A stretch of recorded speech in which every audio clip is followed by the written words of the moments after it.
Então o livre-arbítrio ele é parcial e proporcional conforme a nossa rede cognitiva, que a gente conquista dia a dia. Na medida que a gente vai estudando, vai elevando nossa rede cognitiva, nossos estudos, a nossa rede neural vai crescendo.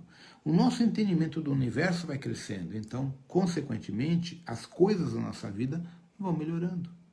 Tá?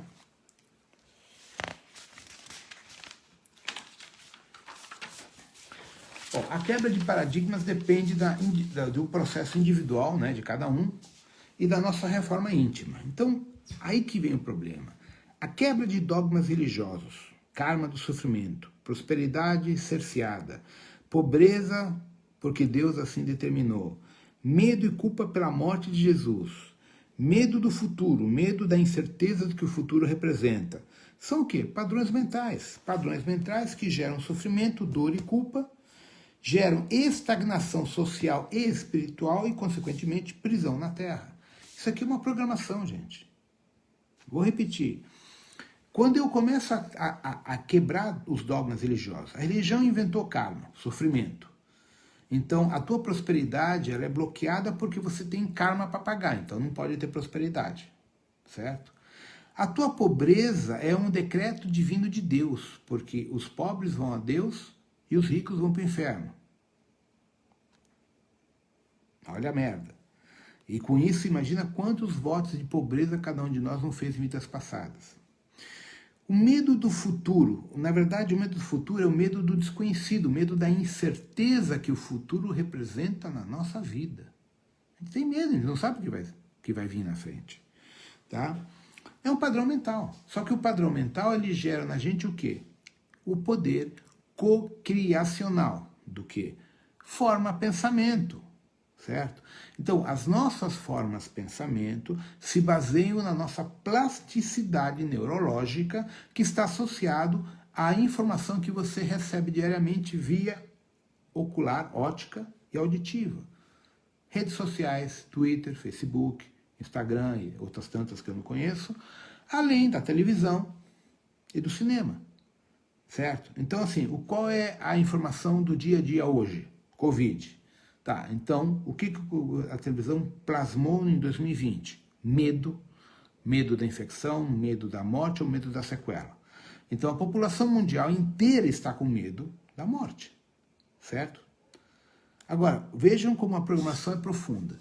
O Covid tem apenas 2,5% a 3% de taxa de mortalidade, muito inferior à tuberculose e muito inferior a outras doenças muito mais sérias. Mas todo mundo fala em Covid.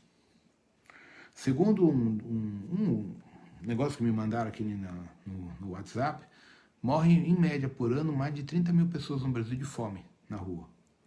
Ninguém está distribuindo alimento, mas quer distribuir a vacina. Então eu estou colocando para vocês começarem a perceber como a informação é deturpada e manipulada. Gerando o quê? Medo, pânico, caos. E, consequentemente, isso faz com que baixe o gradiente cognitivo da humanidade. Baixando o padrão cognitivo da humanidade, consequentemente, nós temos o quê? Seres humanos manipuláveis, seres humanos abduzíveis, seres humanos obsediados, seres humanos chipados. Essa é a receita, tá? Então, a quebra de paradigmas depende da nossa individualidade, do estudo, da leitura, da cultura, sabe? De questionar as questões que a igreja coloca, que a gente acha que é uma verdade absoluta, de questionar toda aquela informação que cria dogma. Então, o questionamento gera em vocês um arquétipo de empreendedor. O universo tem dois tipos de almas co-criadoras. A mônada empreendedora e a mônada submissa, que sempre vai trabalhar para alguém. O empreendedor é o cara que gera movimento, gera ascensão, gera sempre movimento cocriacional no universo. Enquanto que o submisso, ele sempre vai ser pau mandado de alguém. Então, a partir do momento que você cria a ignorância no planeta, coloca dogmas e informações religiosas de medo, culpa e submissão, você quebra o poder ascensional de uma população inteira.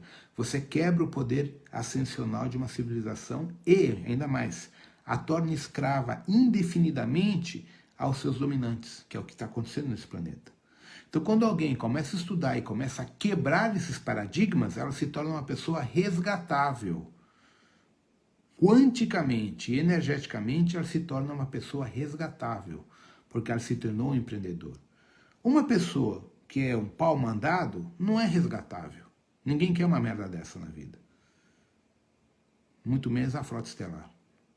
A frota estelar é constituída por pessoas e seres e almas que geram movimento, geram atividade, geram prosperidade. Uma pessoa incapaz de gerar prosperidade na sua vida não é resgatável, gente. Ah, mas ela é uma pessoa boa. Não. É uma pessoa conformada com a vida. Não tem nada a ver uma coisa, uma pessoa boa com uma pessoa resgatável. Uma pessoa de bom coração, tudo bem, mas ela está estagnada. Porque ela está presa à matriz de controle. E o grande problema nosso é a quebra da matriz de controle dentro de cada um de nós.